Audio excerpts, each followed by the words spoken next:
মানুষ মরে না। ইনসাফের টিজার এসেছে একটু আগে, সরি এটা টাইটেলে তারা টিজার লেখেনি, তারা লিখেছে ইনসাফ অফিসিয়াল ওয়ার্নিং। সো এই লেখাটা দেখার পর আমার কাছে মনে হলো যে এদের যে বাকি সিনেমাগুলো রয়েছে, বাকি সিনেমাগুলোর জন্য আই থিঙ্ক এই টিমের পক্ষ থেকে, ইনসাফের পক্ষ থেকে অফিসিয়াল ওয়ার্নিং। এক কথায় বললে এই টিজারটা আমার কাছে ব্যাপক লেগেছে। অনেস্টলি আমি এতটাও এক্সপেক্ট করিনি যে ইনসাফ টিজার লেভেলে এরকম কিছু দেখাবে। হ্যাঁ, আমাদের এটার ফার্স্ট লুক দেখে মোশাররফ করিম এবং শরীফুল রাজের ফার্স্ট লুক দেখে আমাদের একটু আগ্রহ ছিল বা এক্সপেকটেশন ছিল, বাট টিজার লেভেলে তারা যেটা দেখিয়েছে এতটাও ছিল না। টিজারটা শুরু হয় একজনের ভয়েস ওভার দিয়ে, তাকে আমরা বলতে শুনি যে ঢাকা শহরে হঠাৎ করেই অনেক অপরাধ বেড়ে গেছে। সবাই এটা মনে করছে যে পুরনো ত্রাস ডন, আই মিন এক সময়ের ত্রাস ডন গ্যাংস্টার ইউসুফ হয়তো ফিরে এসেছে। এখানে ইউসুফ নামে যে গ্যাংস্টারকে দেখাচ্ছে সেই ক্যারেক্টারটা প্লে করেছে শরীফুল রাজ। এই যে এখানে ইউসুফের ক্যারেক্টারটা, এটার যে দুইটা টাইম লাইন এটা কিন্তু স্পষ্ট। একটা দেখবেন যে শরীফুল রাজের লুকে শর্ট হেয়ার, যে লুকটা দেখে অনেকটা পরান সিনেমার যে শরীফুল রাজের লুকটা ছিল সেটার কথা মনে পড়ে, সেম ওইরকম একটা ফিল দেয়। সো পাস্টে তার লুকটা লাইক ওইরকম থাকে এবং প্রেজেন্টে আমরা শরীফুল রাজকে আই মিন ইউসুফের ক্যারেক্টারে লং হেয়ারে দেখতে পাই। আমি জাস্ট অবাক হচ্ছিলাম রাজের স্ক্রিন প্রেজেন্স দেখে। একটা সিন রয়েছে যেখানে রাজ চশমা চোখে দিচ্ছে, সেই জায়গাটাতে তার এক্সপ্রেশন, তার লুকস, এরপর মেশিন গান চালানোর সিনটা, এরপর আর একটা ইনডোরে সিন রয়েছে যেখানে শরীফুল রাজকে রক্তাক্ত অবস্থায় দেখা যায় এবং সেখানে সবাই ইউসুফ ভাই বলে স্লোগান দিচ্ছে।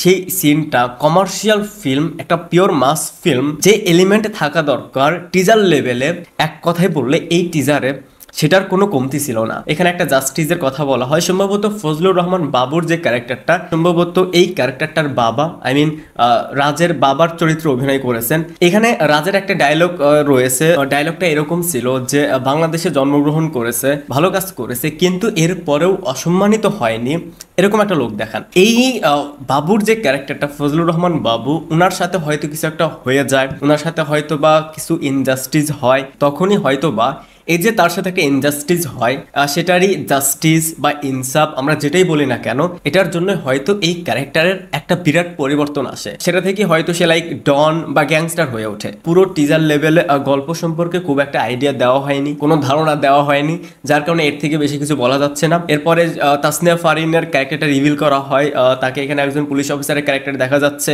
তাকে দেখতে বেশ ভালো লাগছে, প্লাস তারও একটা দুটো অ্যাকশন সিকোয়েন্স দেখা যায়, সেটাও বেশ ভালো, দেখতে ভালো লাগে। অ্যান্ড লাস্ট মোশাররফ করিম, সে যখন শটগানটা দিয়ে ফায়ার করছে এবং একটা ডায়লগ দিচ্ছে যে আমি অমানুষ মারি, মানুষ না, পিওর গুজবাম্প।